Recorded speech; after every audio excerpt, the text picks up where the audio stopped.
Morning, everyone. It's Audrey, Stitchy Witch 42. Um, I have started my Alphonse Mucha Evening Star, and I thought that since I'm just beginning her, that I would show you again how I stitch full coverage, more so how I start a full coverage piece. Evening Star is the fourth Alphonse Mucha that I have stitched. And the last one that I finished, if you've watched me for any period of time, you know that I finished the moon on by May the 4th, be with you 2019. I had started the moon on May the 4th, be with you 2017, and I had given myself a self-imposed deadline to get her finished because she was taking so long. I will not be showing you how the moon gets fully finished or framed because I gave her away.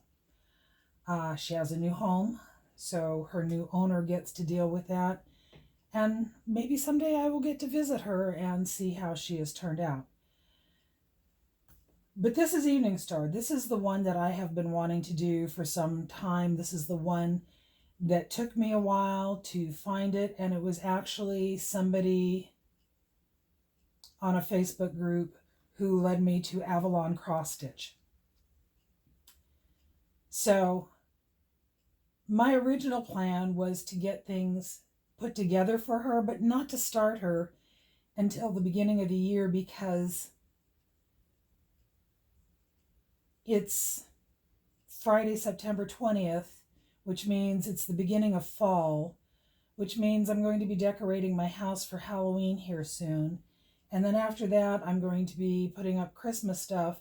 And where I sit right here is where my Christmas tree goes, which means where my chair will be during the winter will be right in front of the pellet stove. And I will not work on her when I am sitting in front of the pellet stove because of the blower.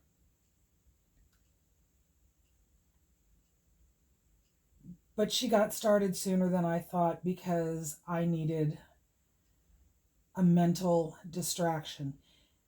This week is a hard emotional week for me, and I'm going to delve into that for a second. I have 3 children. I have my daughter Erin, who had her 40th birthday on Thursday, yesterday. I have my son Philip, who will be 35 in December. And then my angel Sophie would have celebrated her 28th birthday on Wednesday.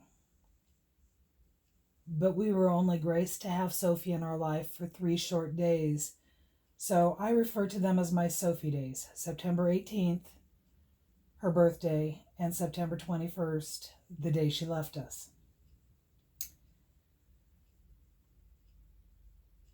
And Wednesday, I needed a distraction, and my Evening Star became my distraction. I had been up to Acorns and Threads on Saturday, and I had picked up what I thought was all of the floss for it. She has 146 colors in her, and I picked up everything there except for one color because the box was actually empty. And when I started working on her Wednesday and I started bobbinating all those colors, I realized that I was missing 7 colors, not 1. But I had the first color. This one starts with a white floss. So what I want to show you, what I want to explain to you is how I stitch full coverage and how I start full coverage. This pattern is 15 pages, so it's 3 pages across, 5 pages down. It will be approximately the same size as the other 3 Alphonse Muchas that I've done, just a little bit under 11 inches wide. So based on the fact that it was going to be 11 inches wide, I cut a 16-inch wide strip of my Aida.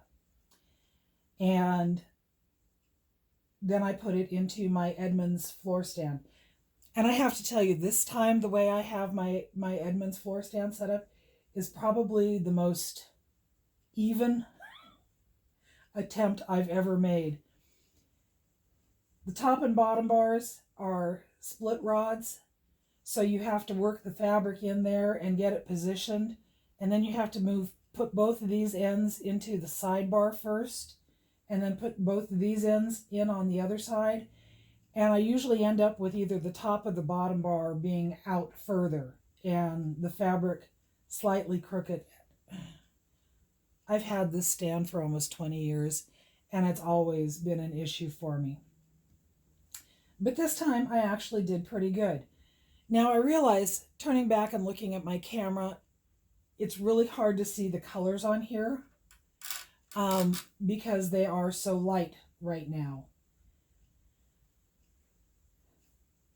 The way I started this piece is that I start in the center top. I find the center of my pattern. It's 75 inches. It's 150 stitches across. So my center spot, I've got 75 this direction, 75 this direction. I don't remember who it is that first offered this idea, but I have ran with it since then. The whole top row of this is blanc, white. So when I started here in the center, I stitched 4 half stitches. The 5th one was a full cross, 4 half stitches. The 10th one was a full cross, 4 half stitches. The 15th one was a full cross until I got to 75. And then I came back and I did the same thing this way. 4, 1, 4, 1, until I got my first row back. Then what I do is probably what the majority of you will think is just crazy. I do not grid. I do not park. I had not heard of either one of those techniques prior to watching FlossTube. What I do is I stitch by using negative space. About a year and a half ago, I did a short 10-minute video describing that.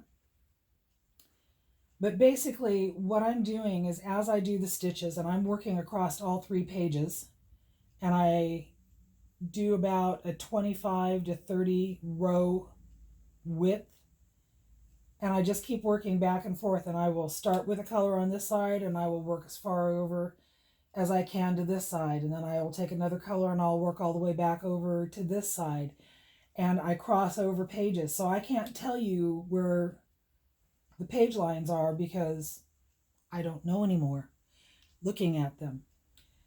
But for me, this is what works. I use negative space. As I place a stitch, I color off the coordinating stitch on the pattern. And that way, the blank spaces, the unstitched spaces on my pattern will always match the unstitched spaces on my Aida.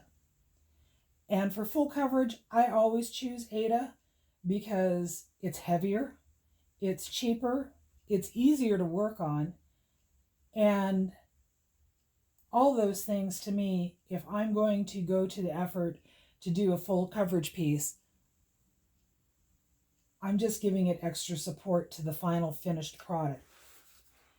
So this is where I'm at. I started stitching this, like I said, Wednesday evening. It's Friday. I had the top 2 rows done, and then I started bobbinating and realized that I was missing colors, went and got all those colors, and I'm still missing one. But this is how I've started my piece. This is how I will continue to work on it, and I will show updates on it on my regular videos. But I just wanted to show you the very beginning of my 4th Alphonse Mucha. This one is the Evening Star. Again, I started center top and I worked over to this side, came back to the center, worked to this side, and then I work one color across, coloring them off as I go within a 25 to 30 row space. And I'm starting to see some of the border developing here, but I have the pattern, so I know what it looks like. And I realize on your screen, this is really difficult to see because it's such light colors. But I wanted to show you how I am starting my piece. And as I show progress on it on my regular videos, you will see more of her develop. Anyway, that is what I wanted to share with you today. This is the start of my Alphonse Mucha Evening Star. And I will talk to you all later. Bye-bye.